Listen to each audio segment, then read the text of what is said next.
在中国住了10年，对你最大的改变是什么？就比如说意大利人，他相对来说他是一个不太有竞争力的一个人，有很多东西在中国是不需要说的，大家还是会明白的。你在北京上了4年大学，是什么样的一个经历？是我人生最快乐的时光，应该是很多外国人来到中国学中文，他们都不跟中国人一起玩。This is Alex, an Italian polyglot who has been living in China for more than 10 years. He completed his entire bachelor degree in Chinese, and now he's a well-known celebrity and a content creator. What has it been like living in China for over 10 years? And how did he become so fluent in Mandarin? What are some unspoken rules about working in China? He came to visit me in my hometown of Santo. Now let's go meet him. Hello everyone, my name is Alex. I'm from Italy. I've been living in China for 10 years. My first time in China was in 2016, and I came for a language program, and then I decided to switch my language program into bachelor. How many languages do you speak? Oh, I can speak 6 languages: English, French, Spanish, and I learned a little of Japanese. I can read, I can do like some basic communication, but I cannot speak super fluent Japanese. But the rest, I am the real thing. Can you say something in each languages? Ok, let's start with Italian. Allora, l'italiano è la mia lingua madre, quindi l'ho studiata a scuola, l'ho imparata con la mia famiglia, mi sembra abbastanza normale, un italiano che parla italiano, non c'è niente di speciale. Mais le français, c'est la 3e langue que j'ai appris quand j'étais à l'école, parce que nous, en Italie, on fait du français au collège. Et ça fait 3 ans, et après au lycée, j'ai fait 5 ans de français aussi. Et moi, j'aime beaucoup la musique française et tout ça. J'adore la France, les Français, et c'est très amusant. Español e italiano son 2 lenguas que se parecen mucho, y entonces hay algunas palabras que son idénticas y otras que no. 日本のアニメを見て好きですから、日本語勉強始まりました。でも日本語は上手じゃないね。日语太难了，还是中文简单一点，说中文好了。你在北京上了4年大学，是什么样的一个经历？是我人生最快乐的时光，应该是在学习中文的同时，我也认识了来自各个国家的同学朋友，就是大家都是来自不同国家，但是都是因为同一个原因来到这里，然后大家还是有一个共同语言嘛，都是中文。那就觉得这个 chemistry 实在是太不得了了。那你当时在北京上大学学中文的时候，班上肯定有中文学得好的，还有中文学得不好。你觉得学得不太好的，你觉得是什么原因？他们就是意大利的大学，它就是一栋楼而已，但是中国的大学是校园，很多人都是不会离开这个校园，就是一天到晚就在校园里活动，大部分的时间也都是和自己的同一个国家的人玩在一块儿。很多人把语言当成是一个理科一样的，就是我一定要背好，我一定要做好我的功课。但是语言很多时候不是你学会了就说，而是你说着说着慢慢就学会了，是吧？很多外国人来到中国学中文，他们都不跟中国人一起玩，然后不是就是一帮外国人还有一帮中国人一起出去玩，不是全是中国人，只有我一个外国人。你是怎么做到？因为我觉得想融入中国人的圈子其实也不容易。因为我们学校是一个学外语的学校，北京语言大学嘛，有很多人就是会去寻找这种语伴，然后可能时不时的会聊到什么共同话题啊什么的，然后后面还有出去吃饭啊，就是出去玩啊什么的，就是我觉得大学的时候可能是最容易。对我来说是去交到一些中国的朋友。我刚开始和中国人一起玩，他们经常嘲笑我啊，他们就我只要一说错，那个声调说错了，他们就哈哈哈。哎呦，说着说着过了1个月、2个月、3个月了，哎呦就不说错了呀，还是这个时候还是说对的呀。对呀，好可怜了，我觉得。还好吧，这没什么，这很正常啊。我以前学英语的时候，没有人笑我。哦，是吗？没有，中国人笑我。我学法语的时候，法国人也笑我啊。就是脸皮够厚就好了呀。在中国住了10年，对你最大的改变是什么？就比如说意大利人，他相对来说他是一个不太有竞争力的一个人，他觉得哎呦就这样就好了，就是很多东西都会摆烂什么的。但是中国人有很多东西还是会觉得，哎呦日子一定要过得好，工作一定要拼命的去努力。哎呦学习的时候，我们高中的时候大家都觉得哎呦及格就好了吧。中国人哪会这样想？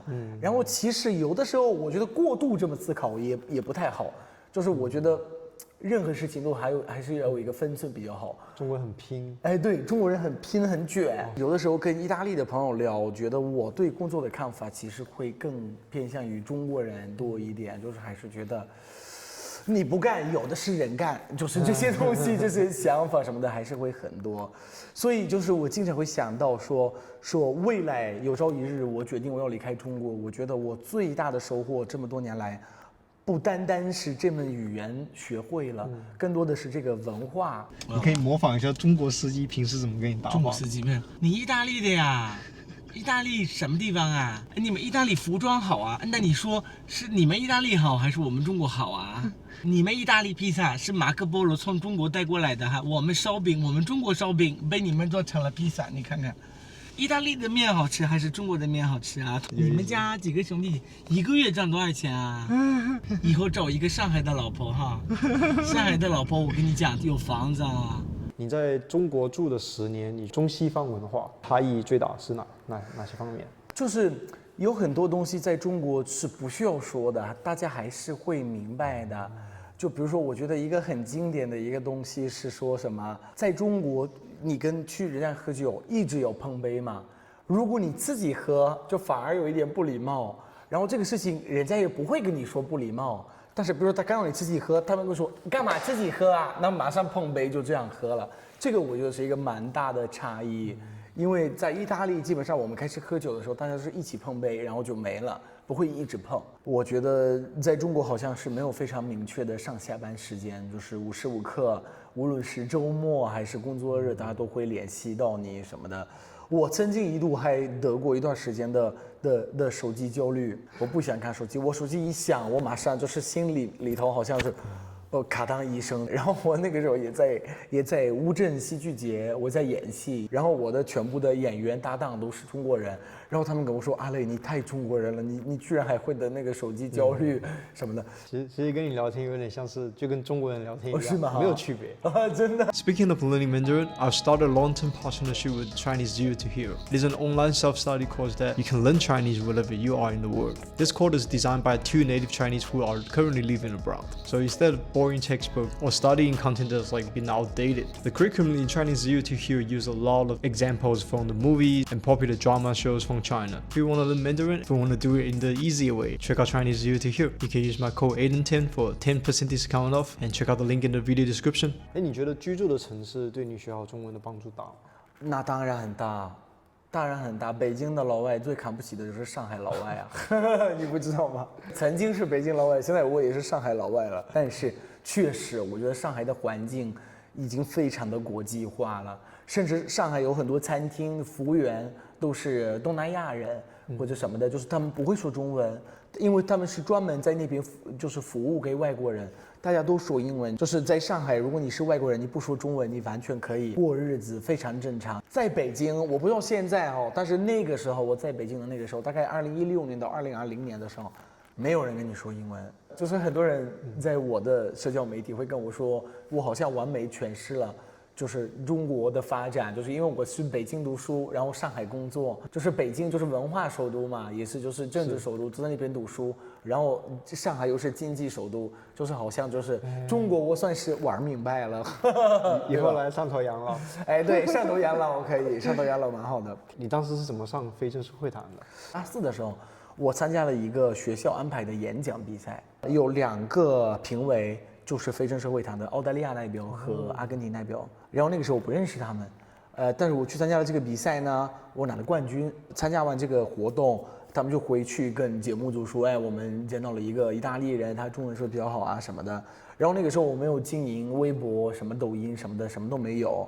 然后那个时候节目组跟我说，哎，我们找了你找了好久好久，因为我自己去投简历了，那个时候他们在招人。然后他们马上联系我，他们说，哎，我们真的找你找了好久啊什么的，然后就是参加了2轮面试，然后在那边就是等了大概2个礼拜，2个礼拜之后他们就联系我，我记得那个节目组联系我，跟我说阿雷，我说啊，选上了，然后说那怎么了？然后说常驻代表，哇，然后那个时候我就觉得哇天哪，就没想到哎。最让你印象最深刻的故事是什么？哎呦，我觉得节目给我带来最大的一个教训，我觉得是不要把自己想得太认真。就是你不能过于自信，但是你不要过于的不自信。就是观众会喜欢，观众不会喜欢，就是人家说你什么样，你就无所谓了，你就当没事一样的。我觉得这个是很重要的教会。我以前会想很多，我录节目的时候会想很多东西。我说，哎，我这个我是不是说错了？哎，我这个是不是说的不好？而且经常发言完毕之后，我觉得，哎呦，我还可以讲这个，我还可以讲那个。Don't take yourself too seriously。我是阿雷，我来自意大利，我今年25岁。你好。哦，你好。记得那个时候，去年我已经89岁了嘛。我觉得有些观众会好奇幕后是怎么样的。超级累啊！就是我们第一次去录那个宣传片的时候，我们是凌晨3点要起床啊，天黑的时候在黑龙江，在雪乡，就是还在下雪的时候，化妆要化1个小时，然后4点起来，然后在那边睡了2个小时，在那边，然后录节目的时候，你还是要有一定的表现什么的，这个也是一个我慢慢学会，就是面对镜头，就镜头感也是培养出来的。哇，那视频的最后，我觉得你可以给大家一个建议嘛，因为我的 YouTube 观众有很多是在学习中文，然后想未来来中国发展。哦，我觉得，就是来中国之后，还是要勇敢的去参与到任何你觉得对你来说可能会有影响你的未来的一些东西，不要做一个简单的学生，在那边好好读功课，就参与到中国人的社交圈也好，学校的演讲比赛也好，还有各种活动什么的，就是鼓起勇气做一些你原本以为你做不到的、你不敢做的事情，还是勇敢的去做。我觉得这是一个很不错的想法。行，谢谢 Alex 阿雷。不客气。来，那如果大家感兴趣阿雷的生活的话，可以 follow 他的社交账号，我会放在视频的 description。哇，感谢。Alright, thanks a lot for watching. I think Alex has a really strong northern Chinese accent, which I found very different from mine, because I have a Cantonese accent. So I have lived in Beijing for a year, and I do think Beijing is the real good place if you want to improve your Mandarin. Just like other majority part of northern China, the Mandarin there is better. Next week I'm going to Beijing again. I'm going to be there for 2 weeks to film a lot of videos. I'm open to any advice. I'll see you in the next video.